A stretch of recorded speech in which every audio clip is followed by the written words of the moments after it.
સુરતમાં ગણેશ મહોત્સવની શાનદાર શરૂઆતની વચ્ચે સરકાર ગ્રુપની શ્રીજી આગમન યાત્રા સામાન્ય જનતા માટે મોટી મુસીબત બની ગઈ। આ યાત્રાને કારણે શહેરના રસ્તા પર લગભગ 5 કલાક સુધી ટ્રાફિક જામ રહ્યો, જેમાં હજારો લોકો અટવાયા હતા। શહેરમાં ગણેશોત્સવ પૂર્વે નીકળતી આગમન યાત્રામાં આયોજકોની ગંભીર બેદરકારી અને પોલીસ તંત્ર નિષ્ક્રિયતાનો ચોંકાવનાર કિસ્સો સામે આવ્યો છે। શહેરના જાણીતા સરકાર ગ્રુપ દ્વારા આયોજિત શ્રીજીની આગમન યાત્રામાં સર્જાયેલી ભારે અવ્યવસ્થા, કાયદો વ્યવસ્થા ઉપર અનેક પ્રશ્નો ઉભા કર્યા છે। આ યાત્રાને પગલે અણવદ દ્વારથી રામચોક સુધીનો મુખ્ય માર્ગ સતત 5 કલાક સુધી બંધ રહ્યો। પરિણામે ટ્રાફિક જામની અત્યંત ગંભીર સ્થિતિ સર્જાઈ ગઈ। હજારો નાગરિકો પણ કલાકો સુધી રસ્તામાં જાણે બાનમાં મુકાઈ ગયા હતા। સૌથી આશ્ચર્યજનક વાત તો એ રહી કે સામાન્ય જનતા આટલી હદે હેરાન થઈ હોવા છતાં પોલીસે કોઈ નક્કર કાર્યવાહી કરવાને બદલે તમાશા બિન બનીને જોયા કર્યું।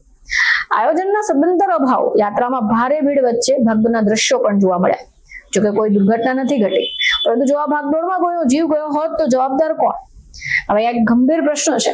રવિવારની રાત્રે 8 વાગ્યાથી શ્રીજીની આગમન યાત્રા દરમિયાન સર્જેલી આવી અવ્યવસ્થા, ટ્રાફિક જામની ગંભીર સ્થિતિ સુરત પોલીસ કમિશનરે આકરી નોંધ પણ લીધી છે।